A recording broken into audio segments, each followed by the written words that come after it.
আসসালামু আলাইকুম প্রিয় দর্শক, চ্যানেল আই সংবাদে স্বাগত। আপনাদের সঙ্গে আছি আমি সামির হোসেন।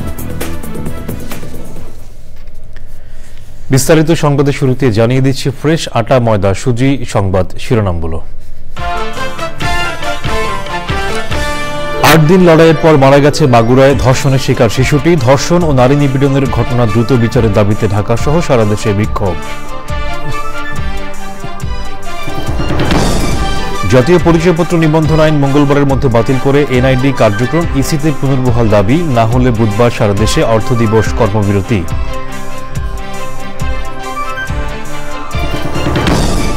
দ্বিতীয় শ্রেণীর গেজেটেড কর্মকর্তার মর্যাদা পাচ্ছেন প্রাথমিকের প্রধান শিক্ষকরা, 10ম গ্রেডে বেতন বলে আপিল বিভাগের রায়। জাতিসংঘ মহাসচিব ঢাকা আসছেন বিকেলে। 4 দিনের সফরে রোহিঙ্গাদের সঙ্গে ইফতার ছাড়াও জাতীয় ঐক্যমত্য কমিশনের সাথে মতবিনিময়। বিশিষ্ট শিল্পপতি সৈয়দ মঞ্জুর এলাহি জানাজার নামাজ সম্পন্ন ও শ্রদ্ধা নিবেদন। গুণী উদ্যোক্তার বিদায় দেশের জন্য অপূরণীয় ক্ষতি বলে বিশিষ্টজনদের মন্তব্য। এবং ইসলামের ইতিহাসে গুরুত্বপূর্ণ মাইলফলক উত্তর আফ্রিকার মরক্কো, প্রকৃতি ও জীববৈচিত্র্য সংরক্ষণে দেশটিতে নানা উদ্যোগ।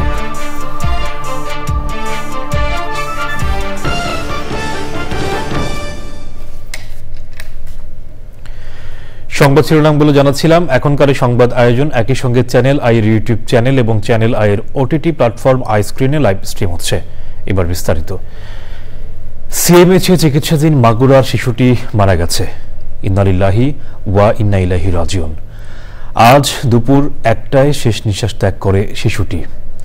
বৃহস্পতিবার সকালে মাত্র আধ ঘন্টার ব্যবধানে পরপর 2বার কার্ডিয়াক অ্যারেস্টের শিকার হয় শিশুটি। এর আগে বুধবার রাতে 4 দফা শিশুটির কার্ডিয়াক অ্যারেস্ট হলে সিপিআরের মাধ্যমে স্থিতিশীল করা হয়।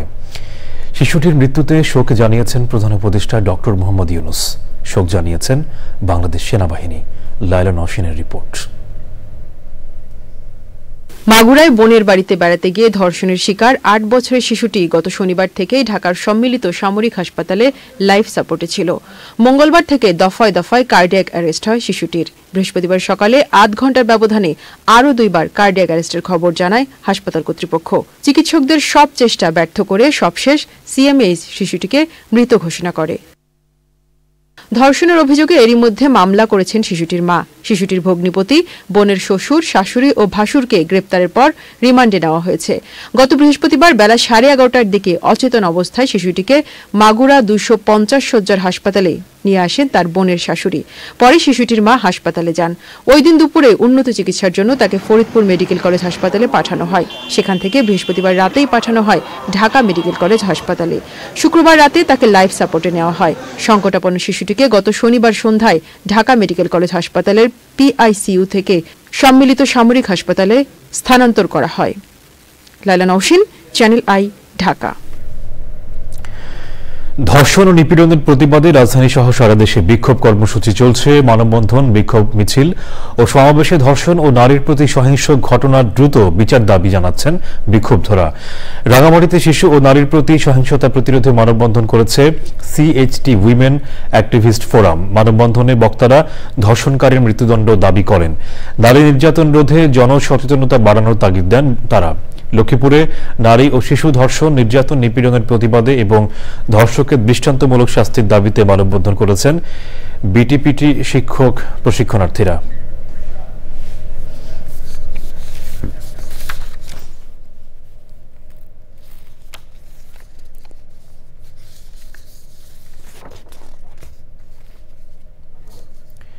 আগামী মঙ্গলবারের মধ্যে জাতীয় পরিচয় নিবন্ধন আইন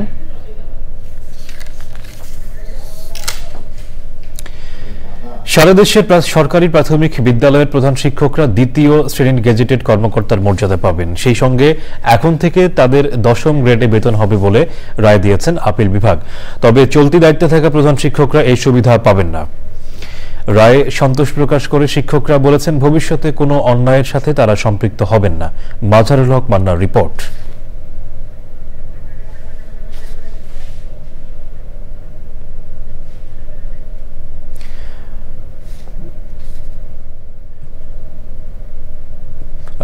দর্শক, আমরা রিপোর্টটির জন্য অপেক্ষা করছি। 2014 সালে হাইকোর্টে রিট আবেদন করেন সরকারি প্রাথমিক বিদ্যালয়ের প্রধান শিক্ষক সমিতির সভাপতি রিয়াজ পারভেজ সহ সংক্ষুব্ধ 45 শিক্ষক। এতে প্রধান শিক্ষকরা দ্বিতীয় শ্রেণীর গ্র্যাজুয়েট কর্মকর্তার মর্যাদা এবং দশম গ্রেডে বেতন পাবেন বলে রায় দিয়েছিলেন হাইকোর্ট। এর বিরুদ্ধে আপিল করলে 2022 সালে হাইকোর্টের রায় বহাল রাখেন আপিল বিভাগ। এই রায় কার্যকর না হওয়ায় আদালত অবমাননা রুল জারি করেন হাইকোর্ট। আদেশ রিভিউ চেয়ে আবেদন করলে শুনানি শেষে প্রধান বিচারপতির নেতৃত্বাধীন 4 বিচারপতির আপিল বেঞ্চ রায় দেন। সরকার যে আপনাদের সাহায্য করলো, বোর্ড যে ন্যায় বিচার করলো, এই জন্য আপনাদের একটা দায়বদ্ধতা আছে দেশের প্রতি। সেই দায়বদ্ধতাটা হচ্ছে যে আপনারা কোনো ইনস্টিটিউশন ধ্বংসে, কোনো প্রশ্নবোধক নির্বাচনে অতীতের ন্যায় কোনো ভূমিকা পালন করবেন না। যদি শিক্ষক হিসাবে এমন পরিস্থিতি হয় যে আপনারা কখনো ভবিষ্যতে, ইনশাল্লাহ হবে না, এদেশে ডেমোক্রেটিক ইনস্টিটিউশন ইনশাল্লাহ ডেভেলপ করবে। দীর্ঘ 11 বছর পর সর্বোচ্চ আদালতের নির্দেশে প্রাপ্য সম্মান ফিরে পেয়ে প্রতিক্রিয়া জানান প্রধান শিক্ষকরা। দ্বিতীয় শ্রেণীর যে পদমর্যাদা ঘোষণা হয়েছে সেটাও 9-3-14 অর্থাৎ দীর্ঘ 11 বছর যাবত আমরা বঞ্চিত ছিলাম। যে জুলাই বিপ্লবে এটিকে আমরা অবশ্যই স্মরণে রাখবো। আমরা বাংলাদেশের সকল প্রধান শিক্ষকদের ধন্যবাদ জানাচ্ছি আমাদের সাথে থাকবার জন্য এবং ভবিষ্যতের সাথে থাকবেন। আইনজীবীরা জানিয়েছেন 2014 সালের 9 মার্চ তৎকালীন সরকার সরকারি প্রাথমিক বিদ্যালয়ের প্রধান শিক্ষকদের দ্বিতীয় শ্রেণীতে উন্নীত করার ঘোষণা দেন। ওই দিনই প্রাথমিক ও গণশিক্ষা মন্ত্রণালয় প্রজ্ঞাপন জারি করলেও পরে মন্ত্রণালয় প্রশিক্ষিত প্রধান শিক্ষকদের জন্য 11 ও অপ্রশিক্ষিত প্রধান শিক্ষকদের জন্য 12তম গ্রেডে বেতন নির্ধারণ করেন। সরকারের প্রতি আমার মিডিয়ার প্রতি কৃতজ্ঞতা জানাচ্ছি। মাজহারুল হক মান্না, চ্যানেল আই, ঢাকা। 4 দিনের সফরে আজ বাংলাদেশে আসছেন জাতিসংঘ মহাসচিব অ্যান্তোনিও গুতেরেস। প্রায় 7 বছরের মাথায় তার দ্বিতীয় দফা ঢাকা সফরে মূলত রোহিঙ্গা শরণার্থী সংকট এবং মানবাধিকার প্রসঙ্গ অগ্রাধিকার পাবে। বিকেল 5টায় হযরত শাহজালাল আন্তর্জাতিক বিমানবন্দরে তার পৌঁছানোর কথা রয়েছে। বিমানবন্দরে জাতিসংঘের মহাসচিবকে স্বাগত জানাবেন পররাষ্ট্র উপদেষ্টা মোহাম্মদ তৌহিদ হোসেন। শুক্রবার প্রধান উপদেষ্টা অধ্যাপক মোহাম্মদ ইউনুস এবং জাতিসংঘ মহাসচিব দুজনে বাংলাদেশ বিমানের একটি ফ্লাইটে একসঙ্গে কক্সবাজার যাবেন। সেখানে রোহিঙ্গাদের সঙ্গে ইফতার করবেন তারা। শনিবার ঢাকায় জাতিসংঘের কার্যালয়ে যাবেন অ্যান্তোনিও গুতেরেস। সেখানে জাতিসংঘের কর্মীদের সঙ্গে মতবিনিময় করবেন তিনি।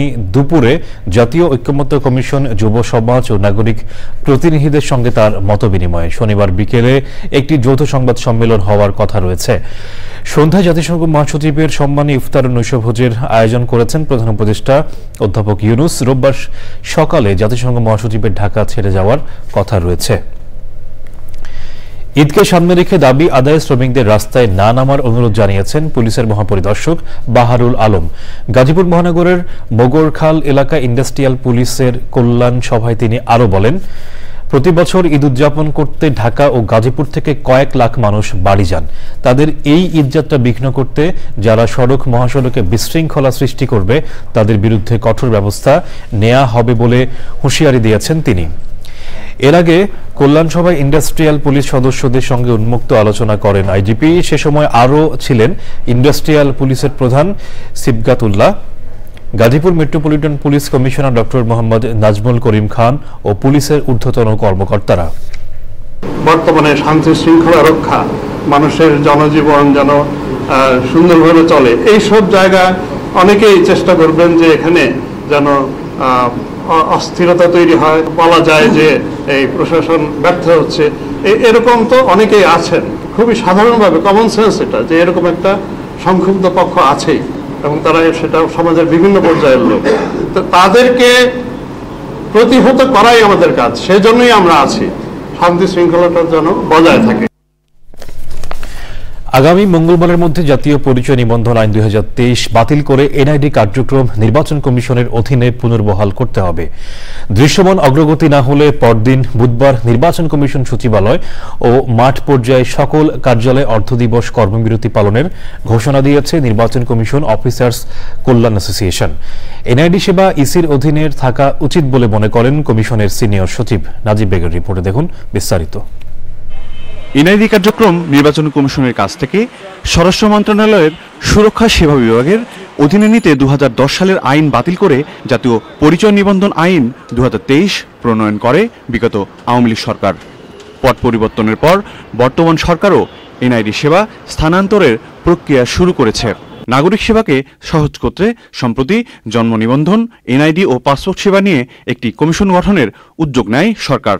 এরপর থেকেই এনআইডি সেবা ইসির অধীনে রাখার দাবিতে আন্দোলনের নামে ইসি সচিবালয়ের কর্মকর্তা কর্মচারীরা। একই দাবিতে সকাল 11টায় ইসি ভবনের সামনে স্ট্যান্ড ফর এনআইডি কর্মসূচিতে যোগ দেন নির্বাচন কমিশনের কর্মকর্তা কর্মচারীরা। তাদের দাবি, ইসির তৈরি এই ডাটাবেজ অন্যত্র গেলে অপব্যবহার হবে। দাবি মানার বিষয়ে সময় বেঁধে দেন তারা। গতকালকে একজন সরকারি সচিব একটা বিষয় গ্রেপ্তার হতে সম্ভবত কি জন্য জানি না, পেলা ডাটা বিক্রি অপরাধে। আমরা চাবো না যে নির্বাচন কমিশন ডাটাটা, ভোটের ডাটাটা, 13 কোটি লোকের ডাটা কোথাও ছন্ন ছাড়া হোক, হাত ছাড়া হোক, বিক্রি হোক। 18 তারিখের মধ্যে যদি আমরা কার্যকর পদক্ষেপ না দেখি এনআইডি আইন বাতিল করে নির্বাচন কমিশনে পুনর্বহাল করবার জন্য, তাহলে বুধবারে অর্থাৎ 19 তারিখ আমরা সারা দেশে নির্বাচন অফিস এবং নির্বাচন কমিশন সচিবালয়ে অর্ধ দিবস অপারেশনাল হল করব।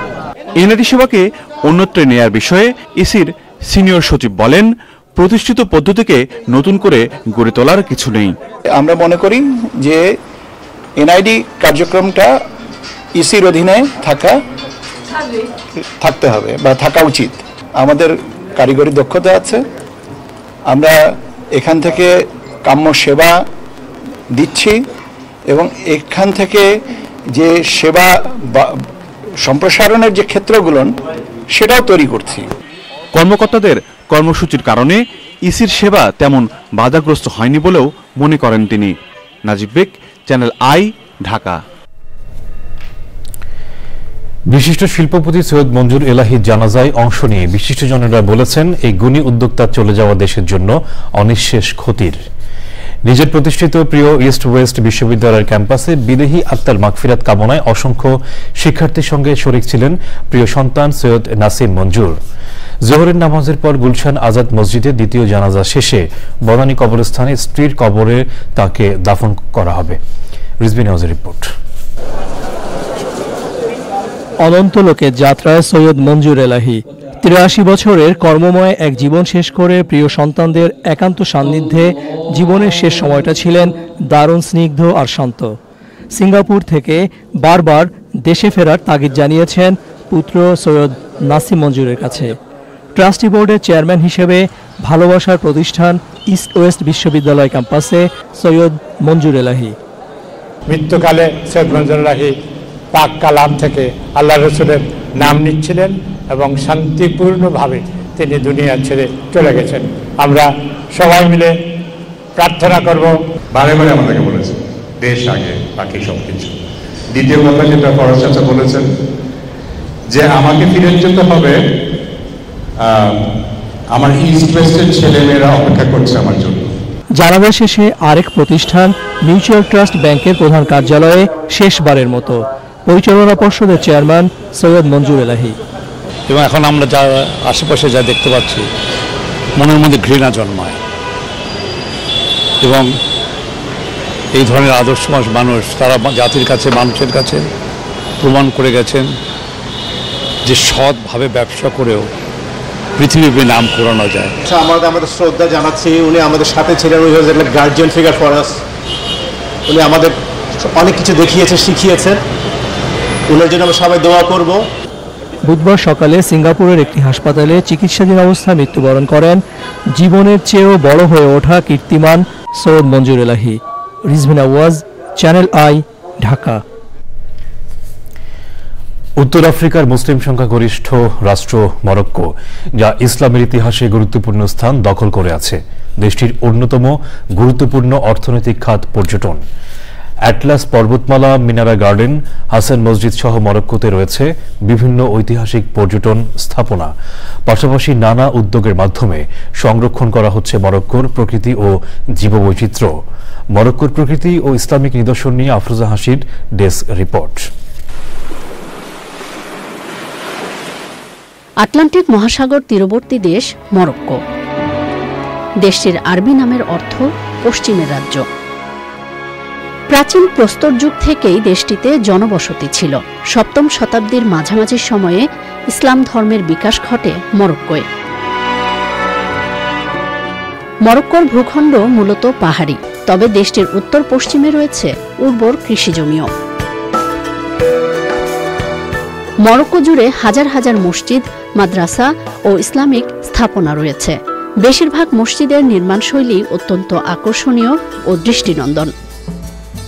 পাহাড়, মরুভূমি, সমতল ও সাগর মিলিয়ে বৈচিত্র্যময় প্রকৃতির অধিকারী মরক্কো। ক্যাকটাস, কাটাগুল্ম সহ বিচিত্র উদ্ভিদ, পাখি ও প্রাণীর দেখা মেলে মরক্কোর প্রকৃতি ও পরিবেশে। অ্যাটলাসের বরফ গলা স্বচ্ছ পাহাড়ি নদী, উরিকা ভ্যালি, সমুদ্র সৈকত, বিভিন্ন প্রাকৃতিক নিদর্শন, ঐতিহাসিক স্থাপনা এবং সমৃদ্ধ সংস্কৃতির আকর্ষণে প্রতি বছর লাখো পর্যটকের আগমন ঘটে দেশটিতে। ইতিহাস ও বর্তমানের এক মেলবন্ধন রচিত হয়েছে মরক্কোতে, আর এই বন্ধনের অংশ হয়ে উঠেছেন পর্যটকরাও। তাই তো দেশটির অন্যতম গুরুত্বপূর্ণ অর্থনৈতিক খাত হয়ে উঠেছে পর্যটন শিল্প। আফরোজা হাসি, প্রকৃতি ও জীবন ডেস্ক, চ্যানেল আই। দর্শক, মরক্কোর প্রকৃতি ইসলামিক নিদর্শন নিয়ে বিশেষ আয়োজন দেখবেন আজ রাত 10:15 প্রকৃতি ও জীবন অনুষ্ঠানে। সংবাদের এ পর্যায়ে নিচ্ছি বিরতি। বিরতির পর আবারও আমন্ত্রণ। এবারে নিটল টাটা কৃষি সংবাদ।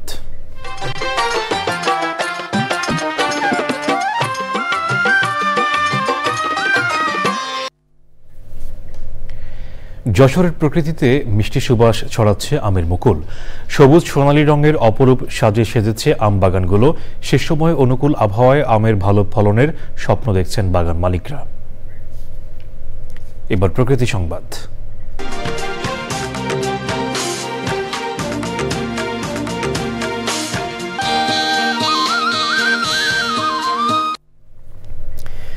চাঁপাইনবাবগঞ্জের মহানন্দা নদীতে রাবার ড্যামের কারণে ভাটি অঞ্চলে দেখা দিয়েছে তীব্র পানি সংকট। উজানে 70 কিলোমিটার নদীতে পানি থাকলেও ভাটির প্রায় 26 কিলোমিটার এলাকা শুকিয়ে চরে পরিণত হয়েছে। এতে একদিকে ফসল উৎপাদন ব্যাহত হওয়ায় দেখা দিচ্ছে খাদ্য সংকট, অন্যদিকে হুমকিতে প্রাণ প্রকৃতি। পানি সংকট নিরসনে দ্রুত প্রয়োজনীয় উদ্যোগের তাগিদ ভুক্তভোগীদের। শেষ করার আগে ফ্রেশ আটা, ময়দা, সুজি সংবাদ শিরোনামগুলো জানাচ্ছি আরও একবার। 8 দিন লড়াইয়ের পর মারা গেছে মাগুরায় ধর্ষণের শিকার শিশুটি। আসামিদের দ্রুত বিচারের আওতায় আনতে প্রধান উপদেষ্টার নির্দেশ।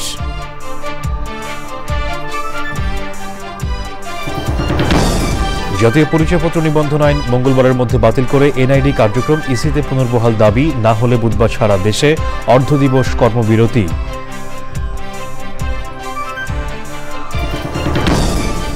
দ্বিতীয় শ্রেণীর গেজেটেড কর্মকর্তার মর্যাদা পাচ্ছেন প্রাথমিকের প্রধান শিক্ষকরা। 10ম গ্রেডে বেতন বলে আপিল বিভাগের রায়। জাতিসংঘ মহাসচিব ঢাকা আসছেন বিকেলে। 4 দিনের সফরে রোহিঙ্গাদের সঙ্গে ইফতার ছাড়াও জাতীয় ঐক্যমত্য কমিশনের সাথে মতবিনিময়। বিশিষ্ট শিল্পপতি সৈয়দ মঞ্জুর এলাহির জানাজার নামাজ সম্পন্ন ও শ্রদ্ধা নিবেদন। গুণী উদ্যোক্তার বিদায় দেশের জন্য অনিঃশেষ ক্ষতির বলে বিশিষ্টজনদের মন্তব্য। এবং ইসলামের ইতিহাসে গুরুত্বপূর্ণ মাইল ফলক উত্তর আফ্রিকার মরক্কো। প্রকৃতি ও জীববৈচিত্র্য সংরক্ষণে দেশটিতে নানা উদ্যোগ।